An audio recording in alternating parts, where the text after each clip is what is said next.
ಪಕ್ಷಾತೀತವಾಗಿ ಕಾಂಗ್ರೆಸ್ ಬಿಜೆಪಿ ಧರ್ಮಸ್ಥಳವನ್ನ ಉಳಿಸಲಿಕ್ಕೆ ಮುಂದಾಗ್ತಾ ಇದ್ದಾರೆ ಅಥವಾ ಧರ್ಮಾಧಿಕಾರಿಗಳನ್ನ ಉಳಿಸಲಿಕ್ಕೆ ಮುಂದಾಗ್ತಾ ಇದ್ದಾರೆ.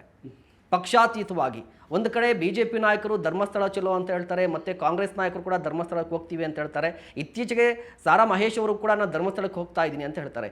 ಇಡೀ ರಾಜಕಾರಣಿಗಳು ಮೂರೂ ಪಕ್ಷಗಳು ಕೂಡ ಈಗ ಧರ್ಮಸ್ಥಳದ ಪರವಾಗಿ ನಿಂತಿದೆ. ಆದರೆ ಸೋಷಿಯಲ್ ಮೀಡಿಯಾದಲ್ಲಿ ಮತ್ತು ಸಾಮಾಜಿಕವಾಗಿ ಬೇರೆಯದ್ದೇ ಚರ್ಚೆ ನಡೀತಾ ಇದೆ, ಇಲ್ಲ ಧರ್ಮಸ್ಥಳದಲ್ಲಿ ಸಮಥಿಂಗ್ ನಡೆದಿದೆ, ಅನ್ಯಾಯ ಆಗಿದೆ ಅಂತ. ಬಟ್ ಯಾವುದೇ ರಾಜಕಾರಣಿ ಯಾಕೆ ಅನ್ಯಾಯದ ವಿರುದ್ಧ ಧ್ವನಿ ಎತ್ತಾ ಇಲ್ಲ? ನಾನು ಕೂಡ ಧರ್ಮಸ್ಥಳ ಉಳಿಬೇಕು ಅನ್ನೋದೇ, ದೇವಸ್ಥಾನ ಉಳಿಬೇಕು ಅನ್ನೋದೇ. ನಾನು ಧರ್ಮಸ್ಥಳ ವಿರುದ್ಧನೂ ಅಲ್ಲ, ದೇವ್ರ ವಿರೋಧನೂ ಅಲ್ಲ. ಆದ್ರೆ ಬಿಜೆಪಿಯವರು, ಕಾಂಗ್ರೆಸ್ ಅವರು, ಜನತಾದಳದವರು ಅದು ಬೇರೆ ಯಾರೇ ಹೋಗಿ ದೇವಸ್ಥಾನಕ್ಕೆ ಸಪೋರ್ಟ್ ಮಾಡೋದಕ್ಕೆ ನನ್ನ ಯಾವ ಅಭ್ಯಂತರವೂ ಇಲ್ಲ. ಧರ್ಮಾಧಿಕಾರಿಗಳನ್ನ ಭೇಟಿ ಮಾಡಿ ಸಪೋರ್ಟ್ ಮಾಡೋಕ್ಕೂ ನನ್ನ ಅಭ್ಯಂತರ ಇಲ್ಲ. ಆದ್ರೆ ಪ್ರಶ್ನೆ ಇರ್ತಕ್ಕಂಥದ್ದು, ಒಂದು ಸ್ಥಳದಲ್ಲಿ ಆಗಿರ್ತಕ್ಕಂಥ ಕ್ರೈಮ್, ಆ ಕ್ರೈಮ್ಗೆ ಒಂದು ನ್ಯಾಯ ಸಿಗ್ಬೇಕು. ಅಲ್ಲಿ ಇವತ್ತು ಸೌಜನ್ಯ ಅಂತ ಒಂದು ಹೆಣ್ಮಗಳನ್ನ ಅವಳು ಕಾಲೇಜ್ಗೆ ಹೋಗಿ ವಾಪಸ್ ಬರ್ಬೇಕಾದ್ರೆ ಅವಳನ್ನ ಕಿಡ್ನಾಪ್ ಮಾಡ್ತಾರೆ, ರೇಪ್ ಮಾಡ್ತಾರೆ, ಮರ್ಡರ್ ಮಾಡ್ತಾರೆ, ಅವಳನ್ನ ಅಮಾನುಷವಾಗಿ ಕೊಲೆ ಮಾಡ್ತಾರೆ. ನೀವು ರೇಪೇ ಬೇರೆ, ಅವಳನ್ನ ಪ್ರೈವೇಟ್ ಪಾರ್ಟಿಗೆ ಮಣ್ಣು ತುಂಬಿ ಬಹಳ ಅಸಹ್ಯವಾಗಿ ಅವಳನ್ನ ರೇಪ್ ಮಾಡ್ತಾರೆ. ಅದೇ ಸ್ಥಳದಲ್ಲಿ ದೇವಸ್ಥಾನದಿಂದ 400 ಮೀಟರ್ ದೂರದಲ್ಲಿರ್ತಕ್ಕಂತಹ ಆನೆ ಮಾವುತ ನಾರಾಯಣ ಮತ್ತು ಅವನ ತಂಗಿಯನ್ನ ಮರ್ಡರ್ ಮಾಡಿದ ಕೇಸಲ್ಲಿ ಆರೋಪಿಗಳೇ ಸಿಗಲ್ಲ.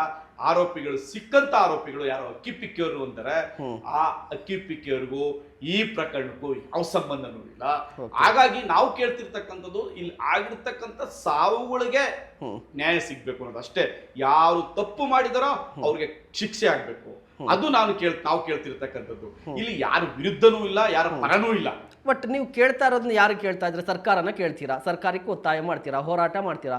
ಬಟ್ ಅದೇ ಸರ್ಕಾರ ಬಂದು ಅದೇ ಸರ್ಕಾರದ ಭಾಗವಾಗಿರುವಂತಹ ಡಿ ಕೆ ಶಿವಕುಮಾರ್ ಅವರು ಧರ್ಮಸ್ಥಳದ ವಿರುದ್ಧ ಷಡ್ಯಂತ್ರ ನಡೆದಿದೆ, ನನಗೆ ಗೊತ್ತಿದೆ ಅಂತ ಹೇಳ್ತಾರೆ.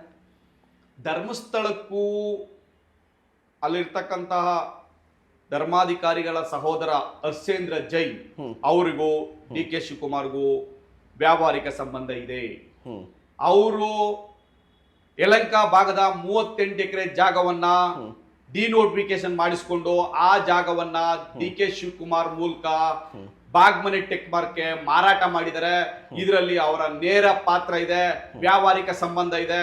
ಆ ಕಾರಣಕ್ಕೋಸ್ಕರ ಡಿ ಕೆ ಶಿವಕುಮಾರ್ ಅವರಿಗೆ ಸಹಾಯ ಮಾಡ್ತಾರೆ. ಇದರಲ್ಲಿ ಡೌಟೇ ಬೇಡ.